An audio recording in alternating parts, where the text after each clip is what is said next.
I'm going to walk you through 5 of the reasons why I think the 5 of the most common reasons why authors miss bestseller lists. Obviously, Chicken Soup for the Soul came out years ago, and so it was fun to see how they bundled things and packaged them together to, sell so many books. In recent years, this has been a huge part of what we do at Brand Builders Group. We've helped 14 different authors become New York Times or Wall Street Journal bestsellers at this point, including myself, of course, which we've done. And it is something that we know a lot about. And we are working with all of the biggest publishers in the world, pretty much, and many of the biggest authors in the world. And, so many of our clients at Brand Builders Group are authors at some point, or aspiring authors. And so we don't just do book launches, but that's one of the things that we do really, really well. And we've had a really strong track record of success, especially here consistently in the last couple of years. So I want to talk about the 5 biggest risks that we see for why authors don't hit bestseller lists. And number 1 is volume risk. Volume risk. So by far, the number 1 reason why most authors don't hit the major bestseller list is simply because of sheer volume. The way that these lists work, the 2 major ones, New York Times and Wall Street Journal, we do follow others. We follow USA Today, we follow Amazon, we follow the Washington Post, we follow Publishers Weekly. There's several other lists, but the 2 main ones, New York Times and Wall Street Journal, are the biggest and the most credible. And people just have no idea how much volume it takes. Now, these lists, most of them are weekly. The New York Times does have a monthly bestseller list that is a business bestseller list, which actually there's more than just business books that qualify for that list. We see psychology books appear on there, and self-help books also appear on there. But the main list that most of our clients at Brand Builders Group are going for, and that we've hit, is the New York Times Advice Weekly How-To list, which is arguably the toughest list there is. It's a very, very competitive list. And then in the Wall Street Journal has a nonfiction list that many of our clients hit, and it's all formats: paperback, and a hardcover, but all different nonfiction BISAC codes. And then there is the Wall Street Journal business list. And all 3 of those are the kind of the main 3 lists that we track and that we're helping clients hit, because that's mostly what we do, right? Is nonfiction, business, self-help, health, psychology, etc. And so you have to, in order to hit these bestseller lists, I mean, there's a lot of things that have to happen, right? Part of which I'll talk about here in this episode. But the first thing is you have to have a volume of units, and you have to understand that not every sale counts. Only sales at certain outlets count. They're called reporting outlets or reporting retailers. And so that's one of the things that we do when we advise our clients on their strategy. One of the things that we talk about is making sure their sales count. And that's something that we often help authors with, as in addition to helping them create the strategy for how to sell a lot of books. We also have a lot of strategies around making sure the sales count, because if you sell books at the back of the room, like let's say you're a speaker and you sell at the back of the room, those books don't count for the bestseller list.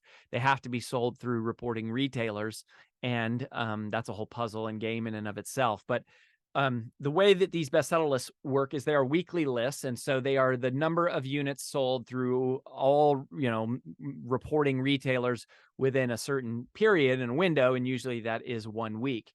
And in this case, these 3, they are in 1 week. And, we have a data science team that tracks this specifically. And once someone becomes a client, we actually share a lot of this data with them.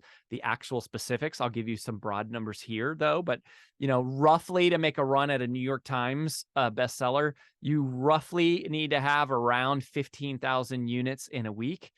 We have had clients that we've been able to hit with less. But we also know people who have missed with more than that. And so, again, part of it depends on how the sales happen and where the sales happen, which is just one of the things that we just try to speak into, and that we do speak into because we're really good at it, even though our main focus is just teaching authors how to ethically and honestly sell a lot of books. So you got to get about like 15,000 units, though, just to hit, to be a candidate, to hit the New York Times. So that's not easy. And then a Wall Street Journal nonfiction bestseller roughly speaking, on most weeks, and every week is different, and that's something that we look at and track, is when's the best time to publish to hit bestseller lists, etc., and who your publisher is. There's lots of things like that. But there is around 10,000 units is usually what you're going to have to sell in a week to be a candidate for a Wall Street Journal nonfiction bestseller. And then for the Wall Street Journal business, that one fluctuates, quite a bit, but we typically say 3,000 units sold in a week. And that's a lot of books to sell in a week. So, you've got to create a campaign and a strategy, but that's the number one reason why authors don't hit is they have volume risk. They don't have enough volume pushing through, and also in the right locations. Like they don't know who the proper reporting retailers are, and they don't have a strategy there, and they don't even know that they don't know that matters. And so, I see sales, I see books every week. I just looked up one yesterday, a book that sold 4,000 units in a week, should have hit a bestseller list, and it didn't. It missed, and clearly they didn't have someone advising them on, the full picture of how to run these launches. But so volume risk is number one. And it's heartbreaking when people get the volume and miss. And the reason they often miss is because of number two, which is what I call technicality risk. So the technicality risk is just being unaware that there are so many technicalities that go into hitting these bestseller lists. Part of how I learned this is that one of the most heartbreaking moments of my professional career was when my second book, Procrastinate on Purpose, came out, and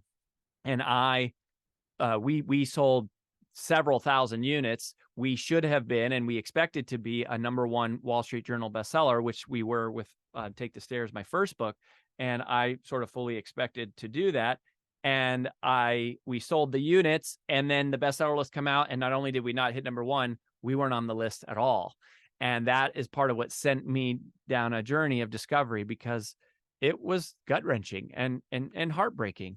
Not because you need the title to feel important, but because you pour your heart and soul into something for years, making a book and preparing and doing the launch. And we know a lot about launching books.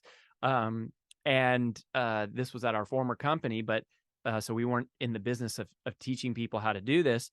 But it was frustrating and discouraging, and it felt political, right? I felt like I got hosed, or somebody was against me or out to get me because I sold more books than the books on the list that week, and yet we didn't hit the list. And that's because of something called technicality risk.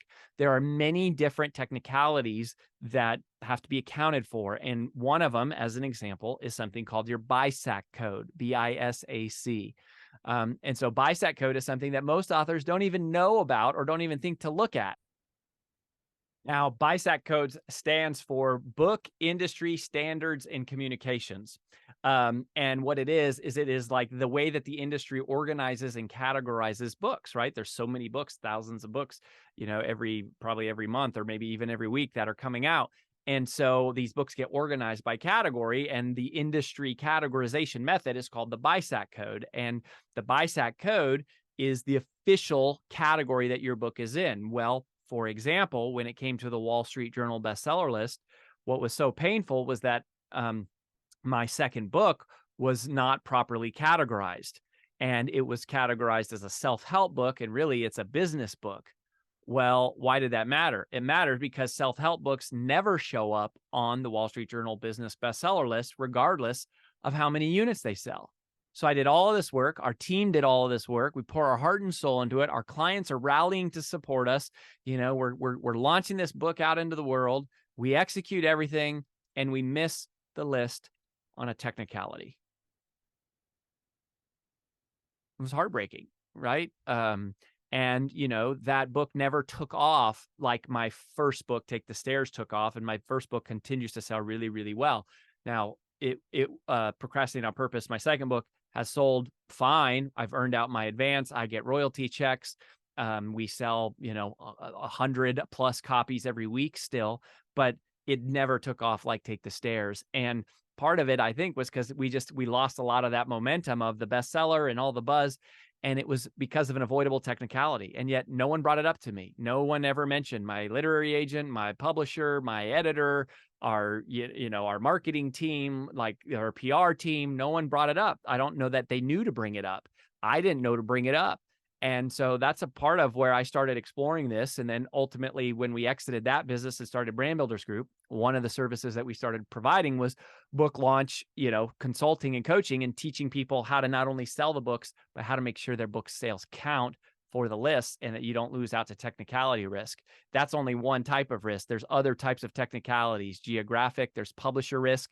Did you know that certain publishers are more likely to show up on the New York Times than other publishers? There are all these things that we track that are just technicalities, and you just don't even know as an author, and no one even brings it up. And you're so focused on just trying to sell books, which no one has a really good plan for unless you're working with us. Then it's just like, man, it's really tricky. So you got to watch out for technicality risk, and you need to talk to somebody who knows what they're doing and who understands and looks at these bestseller lists. And that's, part of what we built at Brand Builders Group is a data science team that does nothing but track data just to understand how the bestseller lists work. Number 3 is kind of closely related. We call it overestimation risk. Overestimation risk. And this is definitely one of the reasons why authors miss the bestseller list, which is that they overestimate the importance of PR and social media. Now, you might say, like, how could you overestimate the importance of PR and social media? Well, PR and social media are good things. You need to do them. You should do them for your book launch. But for most authors, that's what they think is going to make them make or break hitting the list. And what we know in reality is that only 0.001%, that's what our team estimates after running several of these launches, of your social media following will convert to become book buyers. 0.001%, right? So if you're Eric Thomas, E.T., the hip hop preacher, we helped Eric Thomas run his entire book launch, the strategy from beginning to end. And we hit the New York Times with E.T., or he hit the New York Times. We got to be a part of it. And, E.T.'s amazing. He's a legend, and he's got 5 million social media followers. Well, we estimate that around 5,000 of the book sales came from social media. How do we know that? Because we track all the sales and where all the sales come from. So that's if you're Eric Thomas, right? You might sell 5,000 units from that. So when we created Bestseller Launch Plan, which is our formal curriculum at Brand Builders Group, where we teach people the 5 mechanisms for how to sell a lot of books, we created that because we realized for ourselves that social media and PR doesn't sell that many books. Even when you get on the major podcasts, like the biggest podcasts in the world might move a few hundred copies, right? I mean, we've had clients and friends, and I personally been on many of the biggest podcasts in the world. You might move a couple hundred, 300. A huge podcast would move like 500 units. Even the Today Show or national television, right? We've had friends and clients get on the Today Show. We might see 1,000 units from that one sale or from that one appearance, which is good. You still need to do it. That's 1,000 units. That's 1,000 lives you're changing. But 1,000 is nowhere near enough to hit any of the bestseller lists, let alone a New York Times, right? So you got to have a whole other strategy going on here to pull it off. I've been on national TV multiple times, and I've seen my biggest national TV appearances might move 1,000 units. I've had some national TV appearances where I can't even tell, any sort of a, delineable difference in book sales from a national TV appearance, which is hard to get. So there's this overestimation risk of PR and social media. That's not what move books. You need to figure out a better plan that's going to move them. And if you're a BBG client, obviously you go through the Bestseller Launch Plan curriculum, you have access to it. We teach you the whole system. So watch out for that. Number 4 is inventory risk. Inventory risk. And this one is another devastating, heartbreaking, tragic thing that gives me so much pain, which is that authors do all this work to create the sales. They have all the money. They have all the people out there buying the books, and the publishers haven't printed enough inventory, or they have printed enough inventory, but it hasn't been shipped in time to get to the retailers like Amazon and Barnes & Noble and Books A Million and all the independent stores and whatever. And so when your audience goes to buy the book, either it shows sold out and nobody can buy it, or what's even more frustrating is you can buy it. And so you'll place an order and you'll buy a book online and you will make the sale. They'll collect your money. But because they don't have the inventory, the retailers can't ship the books out in time. And so the books get reported when they ship. And so even though the sale happened in a certain week, the reporting of that sale doesn't happen till future subsequent weeks. And so you have an author's launch where everything they poured into this, their reporting gets diluted across multiple weeks. And I've seen that happen multiple times. And it typically happens with newer authors, younger authors, smaller publishing companies, and smaller print runs, because they don't know how many books the author's going to sell. It's their first time. They can't take a huge risk to print a whole bunch of copies. They don't realize how important it is, and they underestimate how long it takes to print books and get them shipped, and then for the retailers to get them and checked into inventory. And you could do everything else right and then miss on this one, just, again, sort of a horrible technicality of going, man, I created the sales. The sales are there. People spent the money. We had people buy that many units in a week, but they didn't get reported because of the way that the inventory happens on the back end. And again, as an author, it's like, how do you know this? Like, you don't even know to know this. It's taken me years to figure this out and to learn this stuff. And obviously part of why we started Brand Builders Group and created the services that we have, one of which in this book launch in space. And that points to number 5, which is the last one, which is planning risk. Planning risk. And this one is the one that's controllable. And this is the biggest controllable issue that authors have, which is they wait way too long to plan for their launch. Most authors don't plan for launching their book until their manuscript is done. And you might only have a few months before the book comes out. And that's not enough time to fully plan and execute and orchestrate and pull off the logistical masterpiece that has to take place in order for a book to become a bestseller. I mean, most of these clients that we're working with, we're helping them. We're helping them years in advance because they're BBG clients. And so we're helping them build their platform, build their speaking career, build their social media, build their podcast, build their funnels, right? Build their sales team, build their events. We're building all of this stuff up. And so they're already in position that we can execute a launch quickly. But if you're just rolling off the street as a new author and you don't have a clue how to sell books, and you don't have a team, and you don't have a huge audience, and you can't get on national TV, it's like there's no chance. I mean, the ship has sailed before, like that game is already over before it began. And it's just because you don't know and you don't realize that you have to plan. I mean, anything that takes excellence takes planning. Like, you have to plan way out in advance. And so, we tell even our ideal time is that we should be talking to an author about a year before the publication date of their book if they really want to make a run at a bestseller. Now, there's times where we have won regardless, right? Tom and Lisa Bilyeu hired us 13 days before their book launch. And in 13 days, we were able to grow their total sales over 30% in 13 days. And Lisa hit the USA Today bestseller list kind of just barely. And so we played a really significant role in that, which was great. But, they also have a lot of things going for them that not every new person does, that we, so we were able to move some things and make things happen quickly. Can't always do that with up and comers. So you got to start planning early. And, if you have a book or you want to have a book coming out within the next year, request a call with us now. Like, do not wait. And you can do that every week. If you go to freebrandcall.com/podcast, we mention this every week. You can request a free call with our team and you can start getting educated on this and learning about this, but don't wait too long to plan. Otherwise, you'll miss your window. So there's a lot more going on here to becoming a best-selling author than just selling a lot of books. And those are the 5 biggest risks for why people miss the list. Hopefully by knowing them, you can will help you avoid them. And if you're not sure or exactly clear on exactly how to do that, then talk to us and let us be your partner in this process.